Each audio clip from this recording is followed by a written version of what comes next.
दोस्तों, क्या आप जानते हैं इस दुनिया में सबसे ताकतवर कंप्यूटर सुपर कंप्यूटर है। ये 2 लाख फी सेकंड के हिसाब से कैलकुलेशंस कर सकता है। मगर कुरान मजीद में एक ऐसी सूरत भी है कि इस सूरत की कोडिंग के आगे सुपर कंप्यूटर भी घुटने टेकने पर मजबूर है। दोस्तों, मैं बात कर रहा हूं सूरह कौसर की।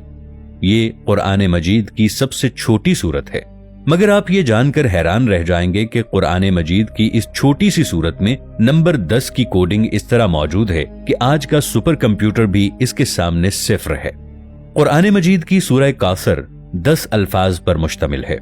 इसकी पहली आयत में 10 हुरूफ मौजूद हैं, दूसरी आयत में भी 10 हुरूफ हैं। इसी तरह आखिरी आयत के हुरूफ की तादाद भी 10 है। वो हुरूफ जो इस सूरत में एक एक मर्तबा आए हैं, उनकी तादाद भी 10 है। इस सूरत में जो हर्फ सबसे ज्यादा मर्तबा आया है वो अलिफ है, और अलिफ की तादाद भी 10 है। इस सूरत का हर हर्फ रे पर इख्तिताम पजीर हो रहा है, और हुरूफ हिज्जा में रे या रा 10वां हर्फ है। इस सूरा में हर आयत में मौजूद हर दूसरे हर्फ का इख्तिताम काफ पर होता है। ये अल्फाज 10 मुख्तलिफ हुरूफ से मिलकर बनते हैं। वहीं आयत के आखिरी हर्फ का इख्तिताम रा पर होता है। अब समझने वाली बात यह है कि हर्फ काफ की न्यूमेरिकल वैल्यू 20 है, हर्फ रा की न्यूमेरिकल वैल्यू 200 है। अगर हम इसको 20 के टेबल में देखें तो ये 10 बनता है। कुरान मजीद की बाकी सूरतों की तरह सूरह कौसर की इब्तिदा भी बिस्मिल्लाहिर्रहमानिर्रहीम से हुई है। अगर हम गौर करें तो बिस्मिल्लाह के इब्तिदा और इख्तिताम दोनों तरफ से इसमें हर्फ रा का नंबर 10 में ही आता है। पूरे कुरान मजीद में सिर्फ 2 सूरतें ऐसी हैं जिनका आगाज इन्ना से हुआ है और इनका इख्तिताम रे पर हुआ है। पहली सूरह क़द्र है, ये कुरान मजीद में 97वें नंबर पर आती है, और आखिरी सूरत सूरह कौसर है जो कुरान मजीद में 108वें नंबर पर मौजूद है। अब इन दोनों सूरतों के दरमियान सूरतों की तादाद भी 10 है। इसी तरह आपने कैलकुलेशन की हैरान कुन तरतीब के बारे में जाना। ये तरतीब इस बात को साबित करती है कि ये अल्फाज किसी आम इंसान के नहीं हो सकते सिवाय अल्लाह ताला की जात के। कुरान मजीद की एक छोटी सी सूरत में इस तरतीब से अल्फाज को जमा किया गया कि एक सुपर कंप्यूटर भी इसको हल नहीं कर सकता। ये तो अभी सबसे छोटी सूरत थी। सोचिए बाकी कुरान मजीद में कितनी कैलकुलेशंस मौजूद होंगी। इसीलिए अल्लाह ताला ने कुरान मजीद में फरमाया, अगर तुम्हें कोई शक हो उसमें जो हमने अपने खास बंदे पर उतारा तो इस जैसी एक सूरत ही ले आओ। मेराज की रात जब हमारे प्यारे नबी हजरत मोहम्मद मुस्तफ़ा सल्लल्लाहु ताला अलैहि वालिहि वसल्लम सिदरतुल मुंतहा से आगे जन्नत में दाखिल हुए तो वहां से आगे सफर करते हुए आप सल्लल्लाहु अलैहि वालिहि वसल्लम की नजर एक नहर पर पड़ी। इस नहर का पानी इंतहाई साफ और शफाफ था। इस नहर के दोनों अतराफ में याकूत जड़े हुए थे। हजरत मोहम्मद मुस्तफ़ा सल्लल्लाहु ताला अलैहि वालिहि वसल्लम ने जब फरिश्ते से इस बारे में दरियाफ्त किया तो उस फरिश्ते ने अर्ज किया, या रसूलुल्लाह सल्लल्लाहु अलैहि वालिहि वसल्लम, ये नहर कौसर है जो अल्लाह ताला ने आपको अता फरमाई है। इस छोटी सी सूरत में जो राज छुपे हुए हैं, शायद कायनात की कोई भी चीज इनका वजन बर्दाश्त न कर सके। हजरत अबू उबैदा रदियल्लाहु ताला अन्हु से रिवायत है कि मैंने हजरत आयशा रदियल्लाहु ताला अन्हा से सूरह कौसर के बारे में पूछा तो हजरत आयशा रदियल्लाहु ताला अन्हा फरमाने लगी कि कौसर एक नहर है जो हजरत मोहम्मद मुस्तफ़ा सल्लल्लाहु ताला अलैहि वालिहि वसल्लम को अता की जाएगी। इसके दोनों किनारों पर खूबसूरत मोती जड़े हुए होंगे। एक रिवायत के मुताबिक इस नहर का पानी दूध से ज्यादा सफेद और मीठा होगा और मुश्क से ज्यादा खुशबूदार होगा। एक मसलक के मुताबिक कौसर हजरत फातिमा रदियल्लाहु ताला अन्हा का नाम है, जबकि कुछ लोगों के मुताबिक कौसर से मुराद एक कसम है, और एक मसलक के मुताबिक कौसर जन्नत में एक नहर के पानी का नाम है। और ये अकीदा दुरुस्त है क्योंकि एक हदीस शरीफ में कौसर को एक नहर बताया गया है और इसे हाज़े कौसर कहा गया है, और ये नहर जन्नत में बह रही है।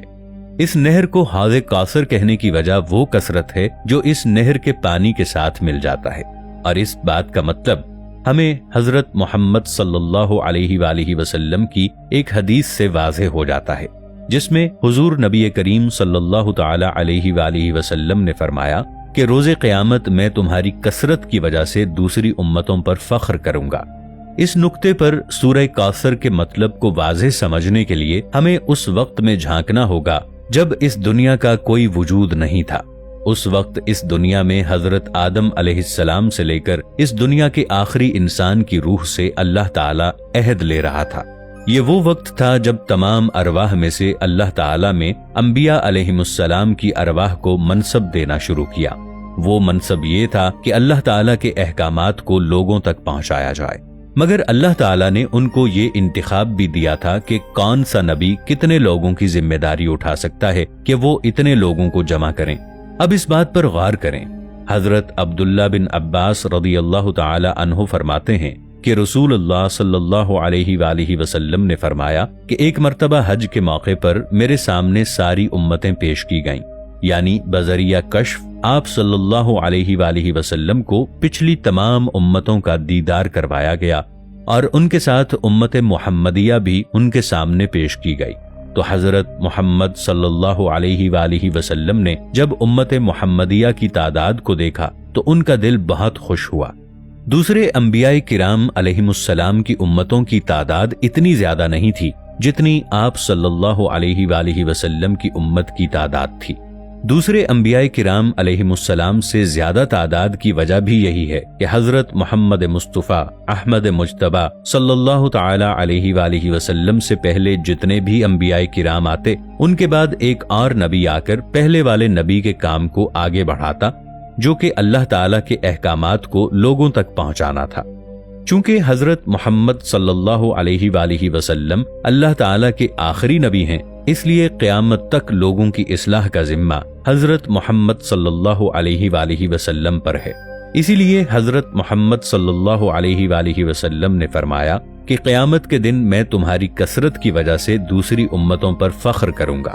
کوثر کا ایک مطلب خیر کثیر بھی ہے۔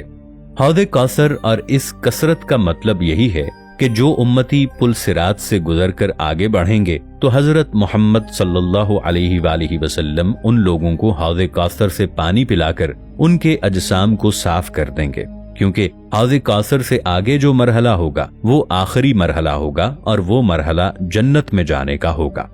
حوض کوثر کا پانی پلا کر انسانوں کا جسم جنت میں جانے کے لیے تیار کیا جائے گا، کیونکہ یہ پانی پیے بغیر کسی بھی انسان کا جسم جنت میں جانے کے لیے تیار نہیں ہوگا اور اس کا جسم جنت میں داخلے کو برداشت نہیں کر سکے گا۔ اس کا مطلب یہ ہوا کہ وہ پانی صرف پیاس بجھانے کے لیے نہیں ہوگا، بلکہ ایک انسان کے پورے جسم کو صاف کرنے والا پانی بھی ہوگا۔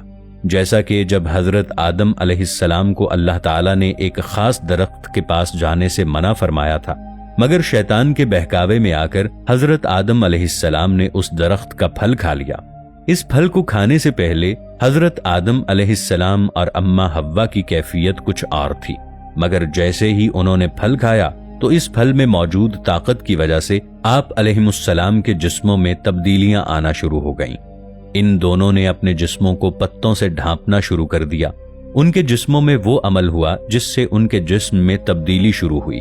بالکل اسی طرح سے حوض کوثر سے پانی پی کر ایک انسان کا جسم مکمل طور پر تبدیل ہو جائے گا، اور یہی تبدیلی ایک انسان کو جنت کی طرز زندگی کو برداشت کرنے کی طاقت فراہم کرے گی۔ آسان الفاظ میں حضرت آدم علیہ السلام کے وہ پھل کو کھانے سے انسان کو جو حاجت پیش آئی تھی، حوض کوثر کا پانی پینے سے وہ حاجت ختم ہو جائے گی اور انسان صاف ستھرا تمام برائیوں سے پاک جنت کے پاک اور صاف ستھرے باغات میں داخل ہو جائے گا۔ یہ کثرت ان امتوں کی ہوگی جو حضرت محمد صلی اللہ علیہ وآلہ وسلم کے حصے میں اربوں کی تعداد میں حوض کوثر کا پانی پیے گی۔ قرآن مجید میں سورہ کوثر کا نزول اس وقت ہوا تھا جب حضرت محمد صلی اللہ علیہ وآلہ وسلم کے بیٹے قاسم کا بچپن میں ہی انتقال ہوا تھا، تو کفار مکہ خاص طور پر عاص بن وائل آپ کو یہ طعنہ دینے لگے کہ اب آپ کی نسل آگے نہیں بڑھ سکے گی۔ تو تب اللہ تعالیٰ نے یہ سورت نازل فرمائی اور فرمایا کہ اللہ تعالیٰ نے آپ کو ایک ایسی نعمت عظیم سے نوازا ہے جو کسی نبی اور رسول کو بھی عطا نہیں کی گئی، یعنی حوض کوثر۔